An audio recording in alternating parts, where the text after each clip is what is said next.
Okay, now we are dealing with the dimensions of the globalization. There is a four different dimensions: economic globalizations, political globalizations, cultural globalization, and ideological globalization. Ideological means the idea why the process of the globalization take place. As the Indian culture is also stressed that Vasudhaiva Kutumbakam कि पूरी दुनिया हमारा घर है. The Gandhi has also promoted कि the windows of my house will be open for any ideas. तो दुनिया के किसी भी विचार के लिए Gandhi itself very influenced by the Western ideas. Ambedkar was influenced by the Western ideas. So this is the ideological background. Now one may argument the capitalism, liberalism, equality, liberty and fraternity, that is the global ideas, the global ideologies. Some may influence to the liberal values, some may to the socialist value. So that is not the part of your study. Cultural globalizations, culturally what kind of society you want to be made. Urban society, cosmopolitan society is a new terms. What is the cosmopolitans means? There is a city, there is a country, or there is a regions where the different kind of the people live all together in a very peaceful manner, interdependent, interacting with each other, supporting and contributing in each other in the global process. And third is the political globalizations, where we have the organizations like the United Nations, we have the European Union, SAARC, that kind of the organization where the political integrations. European Union used to be the classical example of the political globalizations before the Brexit. The Britain's exist from the European Union. So that is the one example of the political globalizations. I am only explaining all these components, which is not the part of your course, but you must know, and we are expecting from the student of the NPS. Okay, now this is the economical globalization which we talk about in this chapter. So what is the economical globalization? So in order to understand this economical globalizations, we have to go through this process. Okay, in the last videos there is a questions how this transformation of the market, where we have a different kind of the brand available, where the consumer has so many options to purchase or to consume the different kind of the services. So what is the advantage or disadvantage, and how this process works, and how the globalization process take place? To understanding that, we have to go through this text, the part of your NCERT book in the class 10th economics, productions across the country. Okay, before going to this things, this is the iPad. Have you seen? This is the iPad produced by the Apple company. Apple, look, this is the way. Apple is American based company. The product, this iPad, is designed, developed, and what you call, and the patent, the legal right of producing the particular kind of device in the United States. America में इसमें R&D हुई. R&D mean research and development, जिसमें सबसे ज़्यादा पैसा लगता है. अभी जब हम कोविड-19 के लिए वैक्सीन बना रहे हैं तो रिसर्च एंड डेवलपमेंट में सबसे ज़्यादा पैसा लगता है, और एंड ऑफ द डे जो रिसर्च एंड डेवलपमेंट करता है वही एडवांटेज ले जाता है, जिसके पास जितने पेटेंट होंगे. पेटेंट का मतलब है कि उसके पास लीगल राइट है, कॉपी राइट है, इंटेलेक्चुअल राइट है उस प्रोडक्ट को यूज करने का. एप्पल डिज़ाइन हुआ, डेवलप्ड हुआ, यूएस के साइंटिस्ट, यूएस के टेक्नोक्रेट्स, यूएस के इंजीनियर्स, यूएस के एंटरप्रेन्योर्स या यूएस के बिजनेस मॉडल या उस ओपन एटमॉस्फेयर ने इस प्रोडक्ट को बनाया. ठीक है, लेकिन ये प्रोडक्ट एप्पल का मैन्युफैक्चर कहाँ हो रहा है? जो ये मशीन है ये ज़रूर यूएस का है, ब्रांड यूएस का है एप्पल का, लेकिन ये कहाँ प्रोड्यूस हो रहा है? Manufacture in the China. So that is this particular product is the made in China. Made in China होने के बाद ये इंडिया में आ गया, मेरे पास, यूरोप में किसी के पास आ गया. अब यूरोप में आपका प्रोडक्ट दिया, कंपनी अमेरिका में है, मैन्युफैक्चर क्यों हो रहा है यहाँ पे? क्योंकि यहाँ पे इसमें यूज़ होने वाले आइटम, ये ज़रूरी है कि इसके कुछ एक इम्पोर्टेंट जो पार्ट्स हैं, जो इसका प्रोसेसर है वो सिर्फ यूएस बनाएगा, या इसमें कुछ जो टेक्नोलॉजी का ट्रांसफ़र है, पेटेंट जो लॉज है वो सिर्फ यूएस के पास है, कोई दूसरा नहीं इसको कॉपी कर सकता. लेकिन क्योंकि चाइना में जो सबसे चीज़ सस्ती है वो है लेबर, और चाइना में लेबर, ट्रेंड जो लेबर है, स्किल लेबर जिसको कहते हैं, वो अवेलेबल है. तीसरा जो आयरन है या और जो आइटम है, इंफ्रास्ट्रक्चर है, रोड है, बिजनेस सेटअप है, वो सस्ता प्रोडक्शन होता है. इसीलिए एप्पल कंपनी ने अपनी मैन्युफैक्चरिंग यूनिट कहाँ लगा दी? चाइना में. उसके बाद दुनिया भर में बाजार में बिका. यूरोप में एक बंदा है, यूरोप के उन 27 देशों में ब्रिटेन के पास प्रोडक्ट हुआ एप्पल का, इसमें खराबी आ गई. खराबी के लिए कौन कहा करेगा? अमेरिका? ना बाबा ना, अमेरिका कॉल करेगा. अमेरिका में तो लिविंग स्टैंडर्ड बहुत ज़्यादा है. एक बंदे को अगर हम कंज्यूमर की कॉस्ट फ़ोन उठाने के लिए रखेंगे तो बहुत पैसा देना पड़ेगा. चाइना? ना ना ना, चाइना में तो प्रॉब्लम है. अरे चाइना में तो चाइनीज़ आती है, उसको तो अंग्रेजी आती नहीं है. ब्रिटेन का बंदा है, तो उन्होंने एक ऐसा देश ढूंढा जिसके देश के लोगों को कंप्यूटर पे अगर हम इंफॉर्मेशन दें तो उस देश के लोगों को एप्पल के बारे में इंफॉर्मेशन हो, वो इंजीनियर हो, अंग्रेजी भी अच्छी बोलते हैं और बिल्कुल ऐसी बोलती हो कि अंग्रेजों के समझ में आए।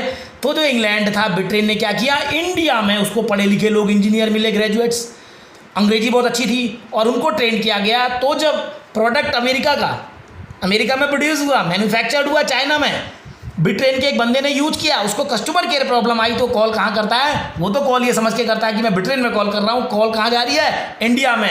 और जो कॉस्ट अमेरिका में लगती है, अगर अमेरिका में इसकी कीमत 1000 अगर डॉलर लगती, अगर ब्रिटेन में इसकी कीमत 1000 पाउंड लगती तो इंडिया में 1000 रुपये में काम हो जा रहा था। ठीक है, तो या कहो कि ये $100 में काम हो जा रहा था, तो अच्छा इंडिया में $100 में काम हो जा रहा था तो उन्होंने इंडिया में काम किया।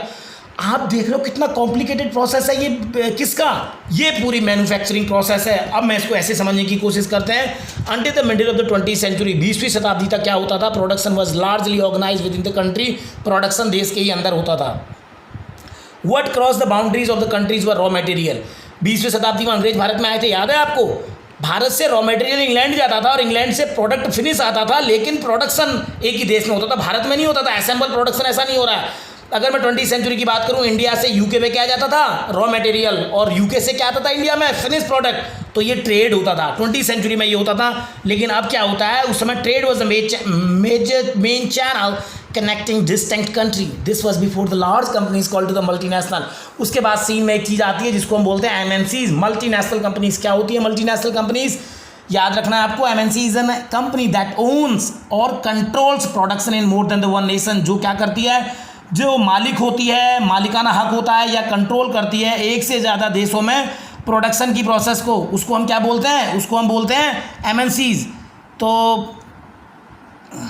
एमएनसी सेटअप ऑफिस करती है एक देश में। मैंने देखा ना एमएनसी, देखो ऑफिस यहाँ सेटअप किया है, प्रोडक्शन यहाँ हो रहा है, डिस्ट्रीब्यूशन यहाँ कर रहा है, कस्टमर केयर सर्विस यहाँ मिल रही है।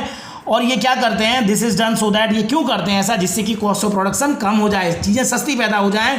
और इसी का एक एग्जाम्पल के रूप में आपको दे रखा है, मोर और लेस यही चीज़ मैं आपसे अभी शेयर कर चुका हूँ। एमएनसी है प्रोड्यूसिंग इंडस्ट्रियल इक्विपमेंट, वो कोई इंडस्ट्रियल इक्विपमेंट बनाती है जो डिज़ाइन किया गया है रिसर्च सेंटर में, अमेरिका में। रिसर्च सेंटर के लिए highest level of skills, knowledge, capital, investment, atmosphere चाहिए, वो अमेरिका में। उसके बाद उसने क्या किया, मैन्युफैक्चर चाइना में बने। उसके बाद उसने शिप से क्या किया, उसको मैक्सिको और ईस्टर्न यूरोप में भेज दिया, जहाँ प्रोडक्ट को असेंबल किया गया, फिर इस प्रोडक्ट को दुनिया भर में बेचा गया। लेकिन जब कस्टमर केयर की बात आ गई तो भारत में बनाया गया। ये बेंगलुरु का कस्टमर केयर है।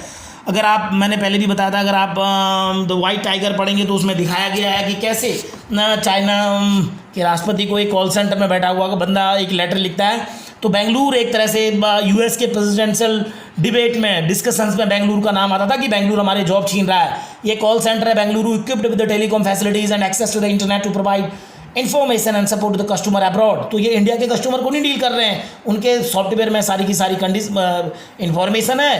अगर यूएस के किसी शख्स को कोई नॉलेज चाहिए तो ये दे रहे हैं और इसके बदले सस्ते ह्यूमन रिसोर्स उनको मिल रहे हैं और भारत के लोगों को रोजगार मिल रहा है। तो आप देख रहे हैं ये बहुत ही कॉम्प्लेक्स, जो मैं कह रहा था, इससे क्या होता है, the goods and services are produce globally, as a result production is organize in increasingly complex way.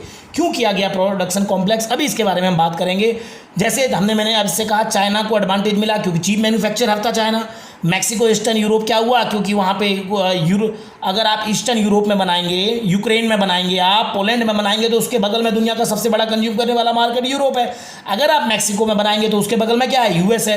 India as a highly skill engineer, और भारत में सबसे ज़्यादा हाईली स्किल इंजीनियर्स थे जो काम कर सकते थे। तो हम देख रहे हैं कि दुनिया भर में प्रोसेस चली है। अब इस प्रोसेस से अगर हम आपके उसी डॉक्यूमेंट्स को समझने की कोशिश करें जिसको हम देख रहे थे, हमने क्या बात करी थी कि रीजन्स ऑफ द ग्लोबलाइजेशन है बेटर रिसोर्सेज।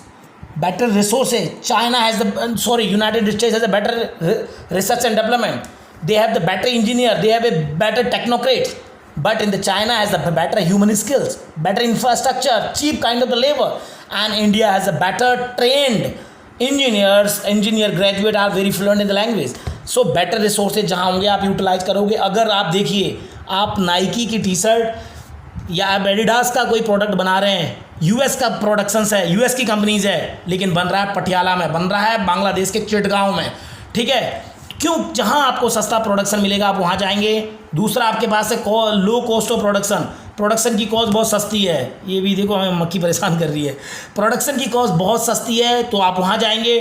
और dilutions of the local market, ठीक है, dilutions of the local market, चलो उसको हम देखेंगे कि कैसे लोकल मार्केट से डाइल्यूट होके वो पूरा प्रोसेस काम करता है, लोकल मार्केट कैसे सपोर्ट करती है। और ऑपरेटिंग इंटरनेशनली, तो इसकी एक स्ट्रैटेजी भी होती है। आप मैक्सिको क्यों गए, आप ईस्टर्न यूरोप के देशों में क्यों गए, जिससे आप इंटरनेशनली ऑपरेट हो सके, मार्केट का एक्सपेंशन करने के लिए भी ऐसा करते हैं और इससे आपका प्रॉफिट बढ़ता है। तो ये इकोनॉमिकल ग्लोबलाइजेशन, मैंने आपसे कहा कि हम इकोनॉमिकल ग्लोबलाइजेशन की बात कर रहे हैं। ट्रेड, कैपिटल, माइग्रेशंस, लेबर काम करने के लिए जा रहे हैं दुनिया भर में, नॉलेज जा रहा है, और इसमें हम इकोनॉमिकल ग्लोबलाइजेशन की बात कर रहे हैं। इकोनॉमिकल ग्लोबलाइजेशन के ये सारे कारण बताए गए हैं, और फिर हम देखेंगे अगले वाले वीडियोज़ में कि इसके क्या एडवांटेज हैं और क्या डिसएडवांटेज हैं। Thank you.